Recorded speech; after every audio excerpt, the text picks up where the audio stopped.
So welcome to a class that has the opportunity to offer you a mindset of steeping deep into the legend and lore of tea, and to give you an experience that helps you to understand the language, the architecture, the archetype of tea, and the ritual that you can invite in very simply or more elaborately, depending on how you want to develop the experience for yourself.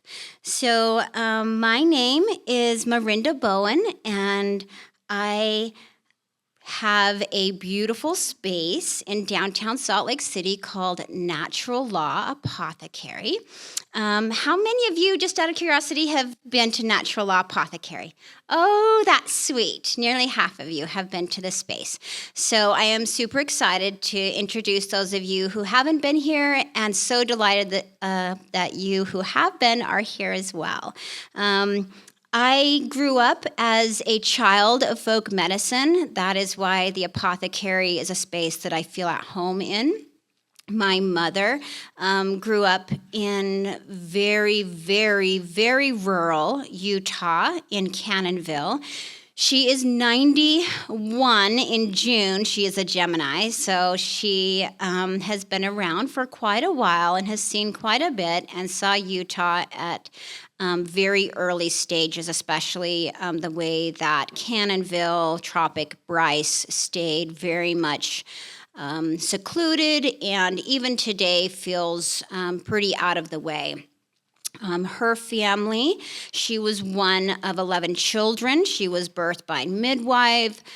She near a rock outside, and her name Sylvia, meaning of the forest, is very appropriate because there are beautiful pine forests down there. She remembers running around, combing her hair with pine cones in true pagan fashion, and gathering pine nuts and pine salve as medicine. So she raised her children on what she knew, and she was not a big fan of doctors. In her time, you went to the doctor to die. So in her framework, she wanted to keep us children out of the hospital, away from doctors as much as possible. And so she was always caring for us at home with many different remedies, and particularly a cupboard full of tea, of all different kinds of tea. So I had exposure to tea when I was very young. By the time that I was in high school, I was making my own tea because I was like, this stuff works. If I'm going to go to school and I've got a sore throat, I'm going to be drinking tea in the morning because it actually makes me feel better. She was a really big fan of raw honey. She had cousins who kept bees, and they were constantly bringing over 5-gallon buckets. When I recently cleaned out my childhood home this last year, got 3 5-gallon buckets of honey. Raw honeys stays good forever, so it's okay. I'm 50, so it was about 40 years old. It was awesome. It's good honey. It naturally ferments and crystallizes and preserves itself. When it's raw honey, it has a lot of the great factors in it that allow it to do that.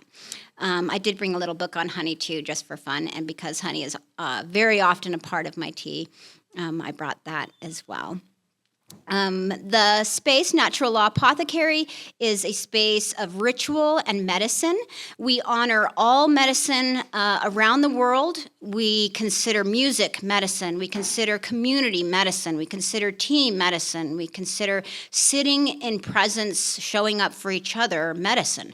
So we cultivate all of that in the space. You will notice by our newsletter, certain events, everything from education to community, to opportunities to listen to local music, to be in the company of other artists, to experience plants and plant medicine, resins and resin medicine. All of those are offered in our space because of that reverence that we have for all ways of healing, all pathways to healing. And my other background is as a nurse. So my mother raised me on this, And I found the art of medicine, the craft of medicine, very fascinating, and the body very fascinating.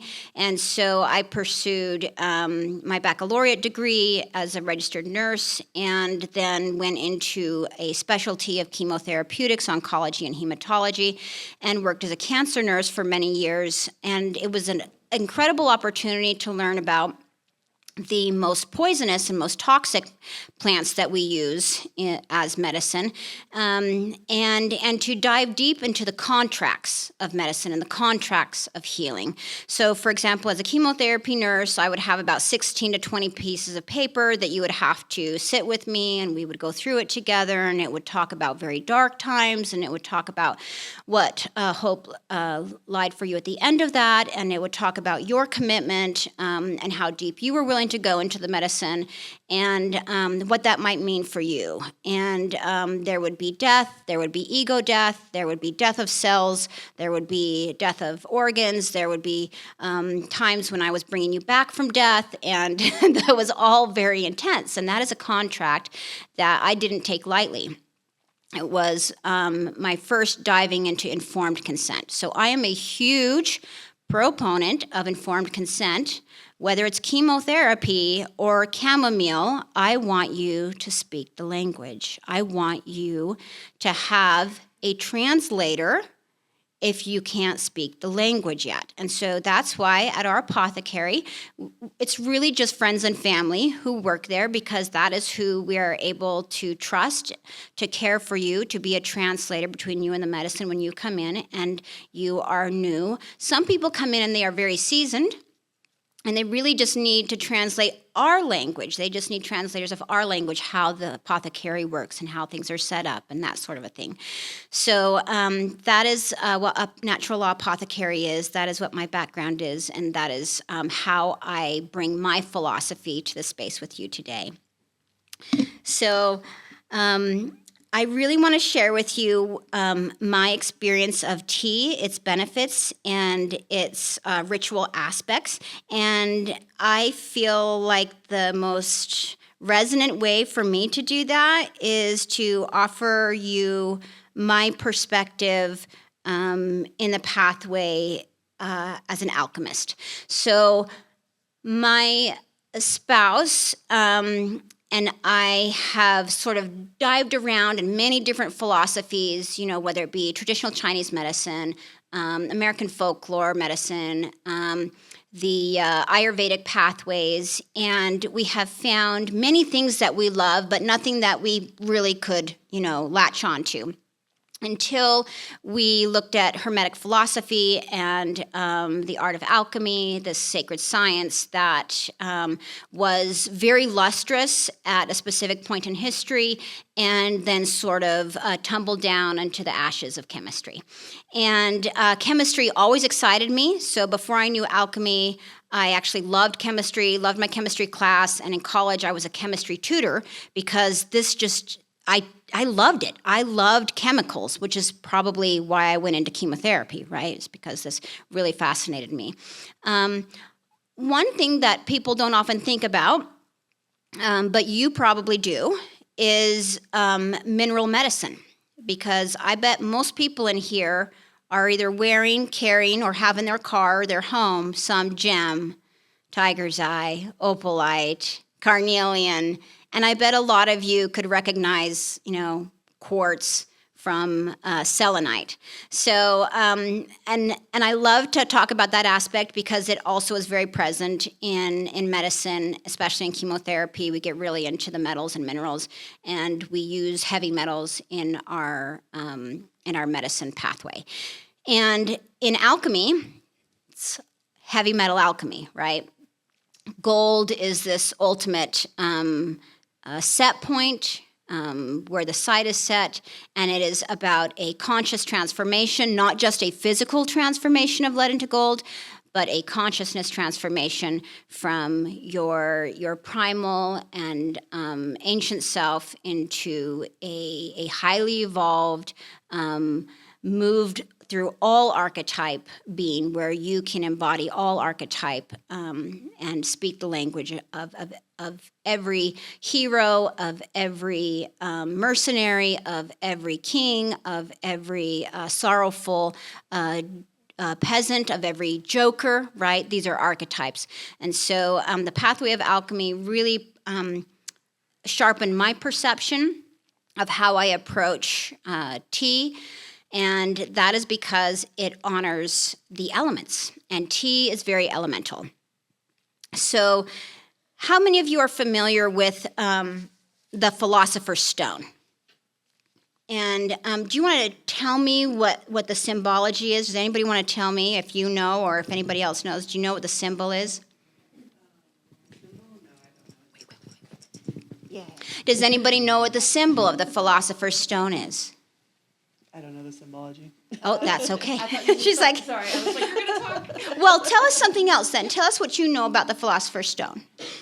So far as I know, it's just like the pinnacle of what alchemists are looking for, and like a little ball of knowledge, essentially. That was perfect.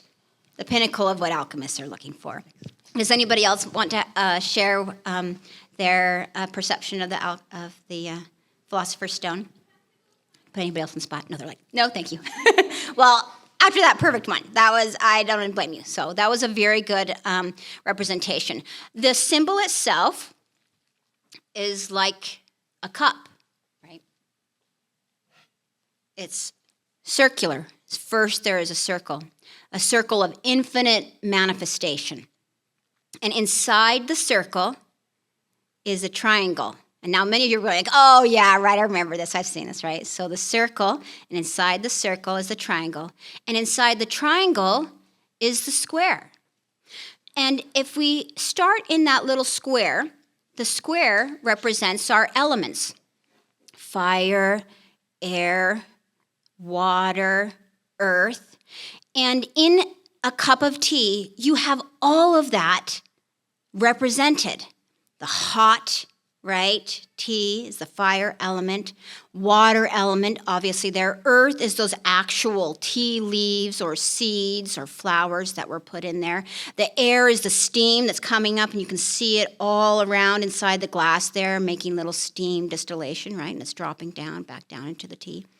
So that is the beautiful representation and resonance that tea offers you in any moment of ritual. Right now, we're all engaging in this beautiful, simple ritual of tea where we're honoring the elements. And that aspect there, those elements of life correspond inside that triangle. And correspond is like how things relate, right? And the correspondence that is within that is the triangle, is the soul, spirit, and body. So soul being that pure anima, that very archetypal anima. And spirit being the ethereal that moves through, flows through.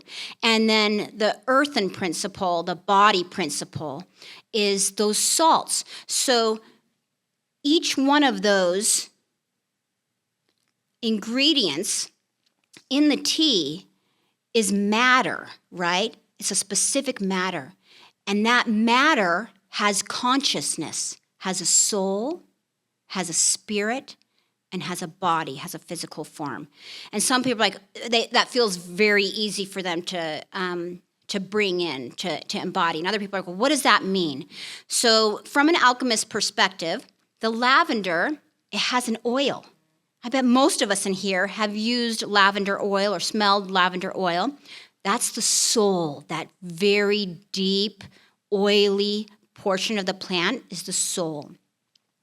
That lavender also makes a fermentation. You can make a lavender mead, right? You can ferment that lavender and make a mead, and that is the ethereal portion or the spirit.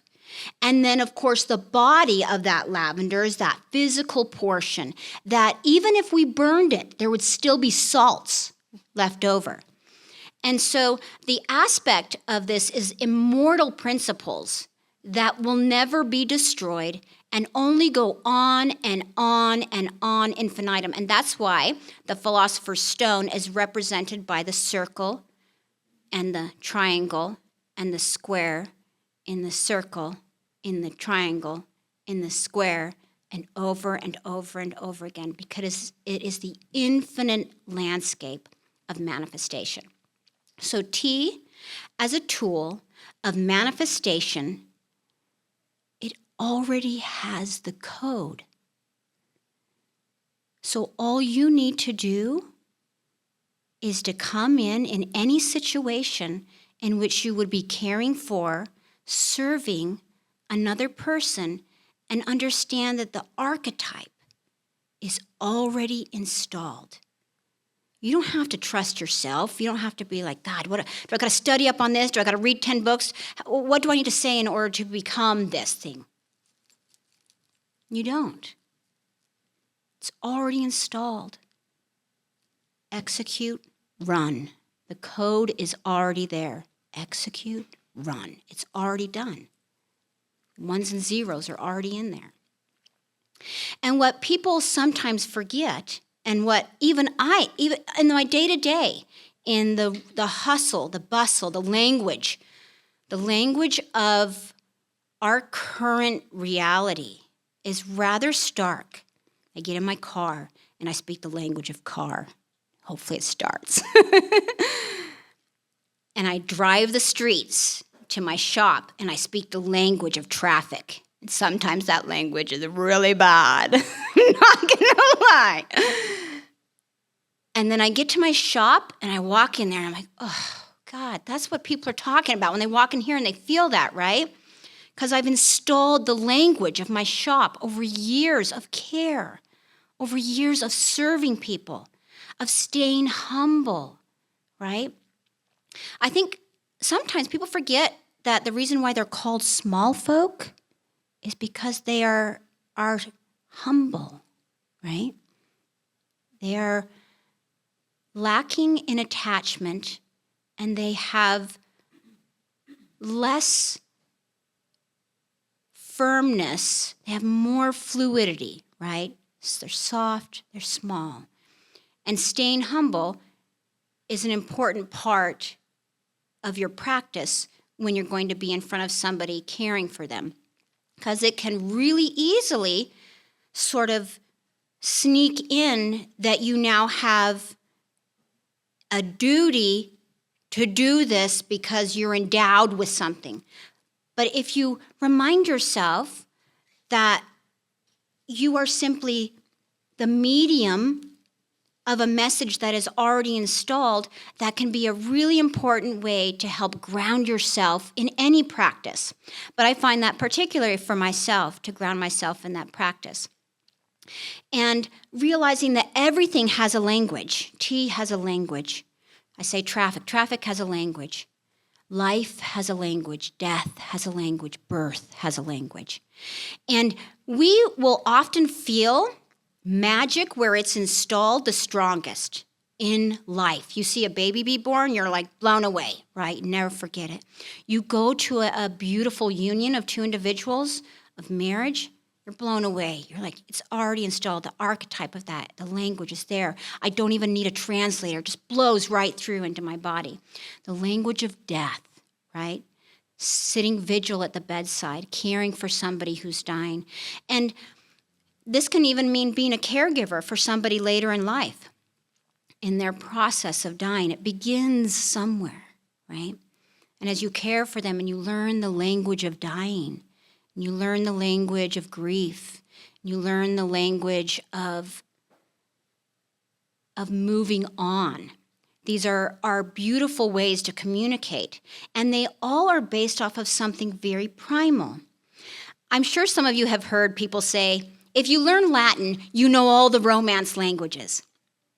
Well, if you learn the alchemical language, you actually learn so much of this elemental, the soul, spirit, body, the Trinity. You get to learn a lot of different languages. And then when you speak to people from the plants that you're working with, you just need to remember the archetypes.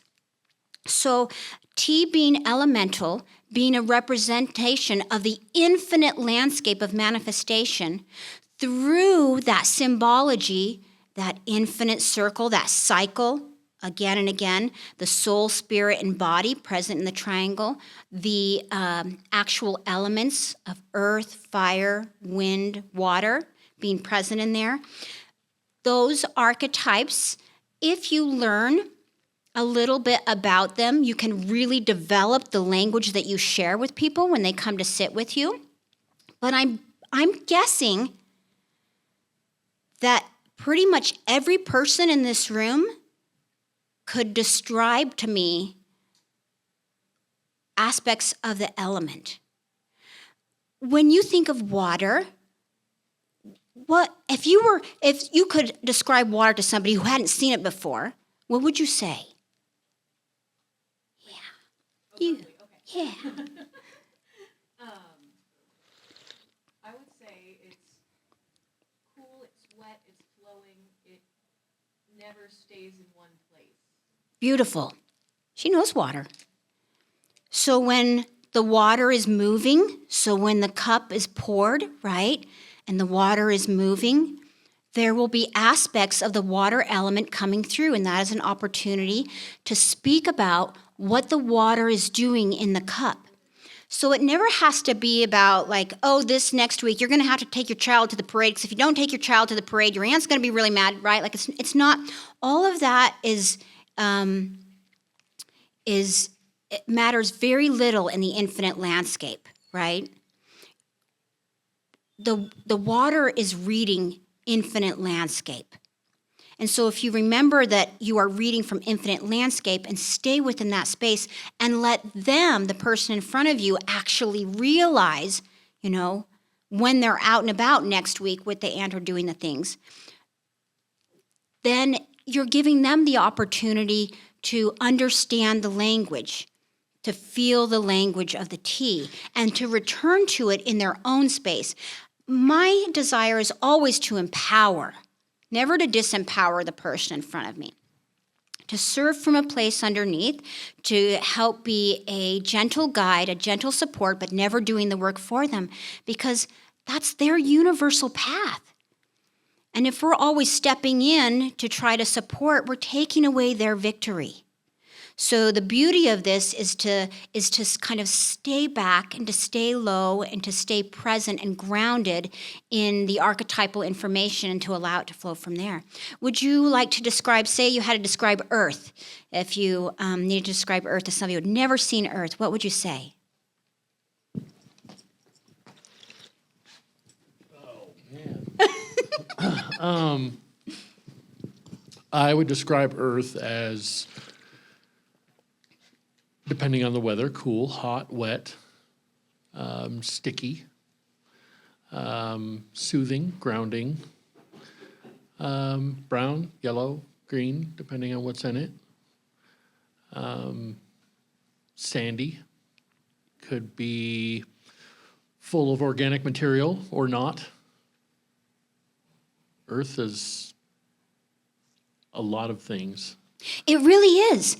And so when they have drained that cup down to the bottom and those earthen pieces are sticking around, because oftentimes I've obviously strained the tea so it will come out the spout, right? Typically, you would actually let those magic pieces of the tea be free inside of the brew, right? And then you would pour that in, they would sip it down, and then there would be earthen pieces left around. Beautifully described Earth. Did he need to go to a class on Earth? Did he need to read 20 books on Earth? No. You know why? Because he is a child of Earth. And he knows his mother, right? You know these things because they're inside of you, because you are made from the same primal material. So while you are standing and walking on two legs and have such incredible activity and freedom to travel and to move, the earth stays still underneath you, right? But it came before you. The flowers came before you. The animals came before you. They were crawling and creeping on the earth before you. There's incredible things that you can learn from the animals, and they are installed in you because they are your ancestor. And the flowers and the trees And the plants are installed in you because they came before you. And the minerals that support the plants are your ancestors. They're installed in you. Minerals inside your body. You couldn't even run if you didn't have those minerals. Right? You are this perfect crystalline form of those minerals moving actively throughout your body. Calcium, magnesium pump, making the heart go, making skeletal muscle move. The sodium salts in the brain, making them synaptically care for each other from cleft to cleft, send messages. The air came before you, the water came before you as ancestor, and you have the opportunity to speak with ancestor every minute of every day. Any time that you need to ground in, any time that you need to ask for care, any time that you need to remember, so sorry, I get emotional, remember who you are. Just ask ancestor. When you hear, one of my favorite things is to hear the wind through the trees. It's so beautiful to just lay in the grass and to hear that, to listen to ancestor. And it's got a language. I'm going to pick on this side. So wind, if I were to ask you to describe the wind to somebody who didn't even know, had never experienced wind, and you wanted them to know what wind was, how would you describe the wind? I'd probably say it's a force that can be gentle or very powerful, that moves a lot of like earth around. It spreads seeds. It causes ripples in the water. It flows through the entirety of our planet, and it keeps everything moving, I guess. Amazing. Again, she an expert. She go around the world studying all wind. No, but she can describe it.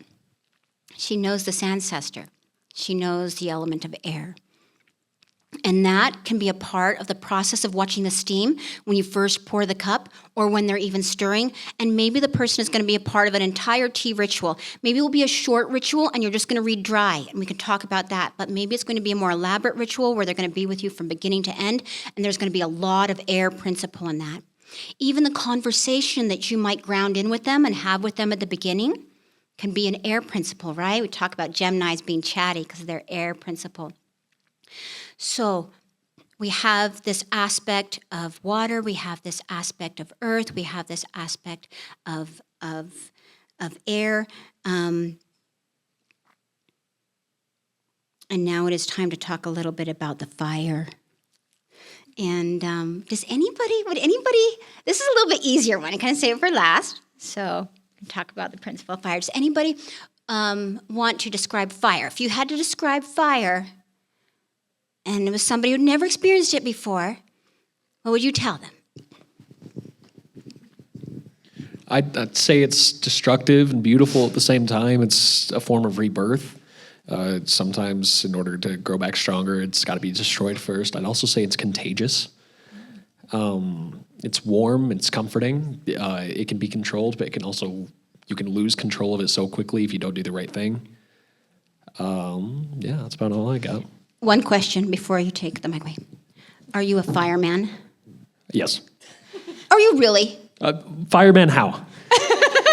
I like fire. I'm like, do you work in a firehouse? Are you a No, fireman? but my dad did for a long Dad. time. Oh, see? How very fascinating. But he did not have to be a fireman, right, to be able to describe fire, but he did know somebody who worked closely with fire. This is a great example of when nurturing and doing some skill building and doing some education can actually build your knowledge around an element, right? But you don't have to. So I don't want you to feel like, I have to wait until I'm ready, or I have to wait until I read 10 more books, or I've got to wait until I get this degree in order to share my gift with the world. There is nobody in this world like you, except for you. You are the only one with that specific set of ones and zeros. It will never, ever be repeated, and it has never been before. You have one gift to give this world, and it is perfect, and only you can give it. It is so important that you believe in yourself and that you remember yourself and that you realize how much you have to actually give and that nobody else in the world can actually do it except for you. And that may sound like an incredible responsibility, but I promise you, the simplest of joys comes from standing in your responsibility, from doing the one thing that you can do. And so don't feel like you have to wait until you have some sort of accreditation or some certificate.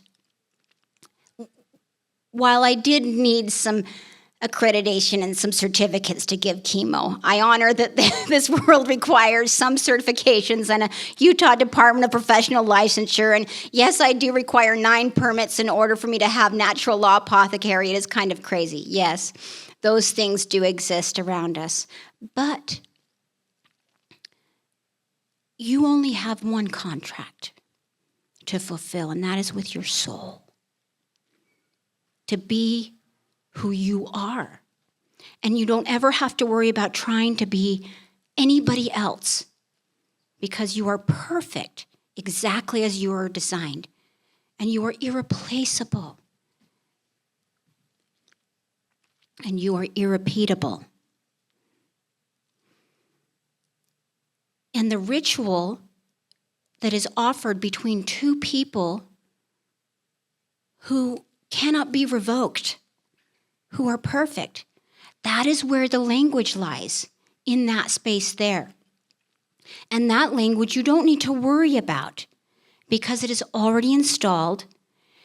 And as long as you sit in a space where you provide them with the basic elemental features and speak about the features just as they are. So you don't have to be like, this fire means you're going to get hot. You can just say, this aspect of fire is showing up for you. This aspect of earth is showing up for you. This aspect of earth is showing up in a solid way. This aspect of earth is showing up in a movable way.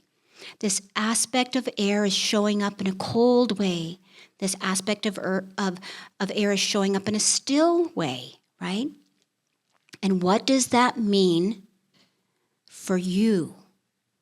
And then let them develop that, what it means, so that they can be getting to know themselves and getting to express their true identity and getting to know their path and getting to fulfill the skill set that they know is already there and they just need to hone. They just need to kind of sharpen the knives of that skill set. So when I've talked a lot about things like archetype and what makes an archetype, and that archetype can look like those basic elements. That archetype can look like a hero. It can look like a shaman. It can look like a medicine man or woman. It can look like a matriarch. It can look like a patriarch, right? These are all different examples. Sun, moon, stars. These are all examples of archetype. And you know so many of these. You'd be surprised at how many archetypes you already know without even going to like a Greek goddess class. You don't even need to like study all the Greek and Roman gods and goddesses. You don't need to know all the pagan gods and goddesses. You don't need to know all the Norse gods and goddesses. You just need to know enough that you understand the archetypes. And you probably all, well, not probably, you definitely all came from a family. And there was archetype in your family, right? And so you already actually know a lot of archetype. And if you happen to have siblings, there was even more archetype exposure. So you really do have an incredible amount of experience and knowledge to do this work with, and that is where I want you to rely upon. You'll hear me kind of going back to this again and again, that you already have it. You already know what you need to know.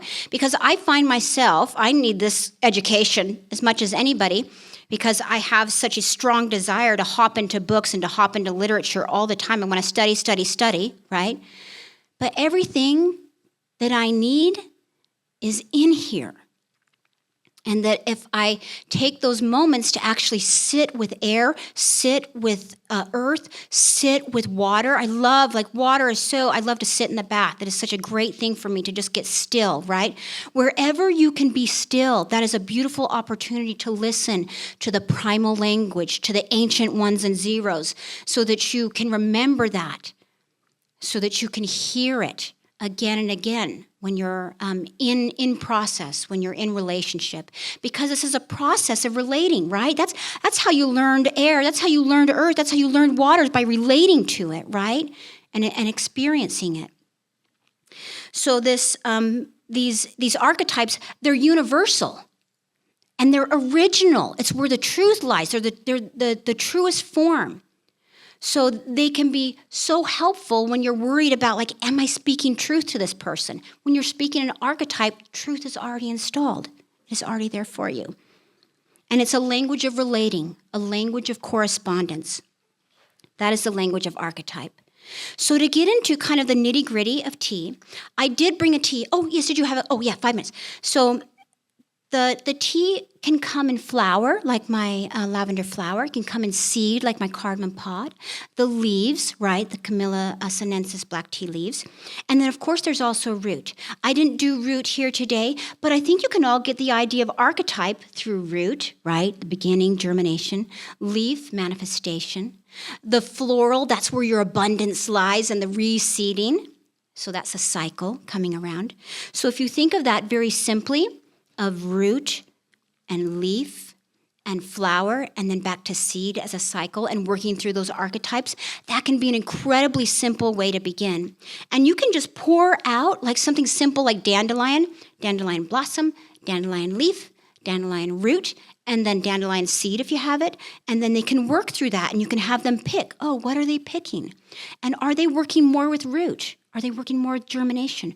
Do they seem to be gravitating towards manifestation? Are they going for abundance? Are they looking at those blossoms? And you can do dry readings where you're just spilling them out in any kind of alignment that works for you. I often will use a chakra alignment and then work from head to toe. But you can also do that as a body system. Like I know nursing, right? So I'll work from a body system sometimes and not from an Ayurvedic principle of the chakras. So use the language that feels resonant to you, that feels close to you, that feels the most installed. And you will have a beautiful experience just sort of getting to know those plants and understanding the virtues of those plants. Just by describing, I bet everybody in here could describe a dandelion, right? They'd be like, oh, the greens are bitter, and I love those blossoms, they're bright and yellow. And that's another language right there where you're just speaking about the language of the plant. So remember how much you already know, and then implement that when you're in practice. Getting to the end of that, learning the nature of plants can be very simple, and you can simply do it by getting to know them personally or by using books. And then you want to do some communion. And I think probably some of you have heard the word dieta. And dieta is simply a word that is often applied when we talk about being in relationship with a particular plant. So you might spend, a week getting to know dandelion tea and how it feels in you and how it tastes, and, whether it helps to kind of feel like your digestion's moving better or your head is clearer. And those are ways that you can get to know that plant. And then the person in front of you, when you're speaking to them about reading with dandelion, you'll have that other information readily available to you that will be kind of wisdom offerings as you work through the practice. So that aspect of communing is another aspect of relating, an aspect of correspondence, which brings me full circle back to the alchemical principles. And if you ever want to know a little bit more about alchemy, we definitely have classes. And we have a garden medicine class coming up, perfectly timed, with our garden that we'll be selling a lot of plants from. So that will be the end of May and into June. So I would encourage you all to come to Natural Law Apothecary. We're at 423 South, 600 West. I have lots of business cards and more literature if you need it, where you can learn more about tea, get tea, taste tea, drink tea, spend your money on some tea, and you're worth it. You're investing in yourself and your practice, and if you do this for a living, it's all tax deductible. So I invite you to the Apothecary, and I thank you for coming to the class. I thank you for being incredible participants, for being brave, for answering questions, and for sitting so beautifully and listening to the information. And I'm going to stick around. If people want to fill their cups with tea, please feel free to do so. We can even move it into the back room there for a minute or so if you guys have questions, so that the other person that is coming and probably ready to set up can move in. So thank you very much. I appreciate all of you for being here.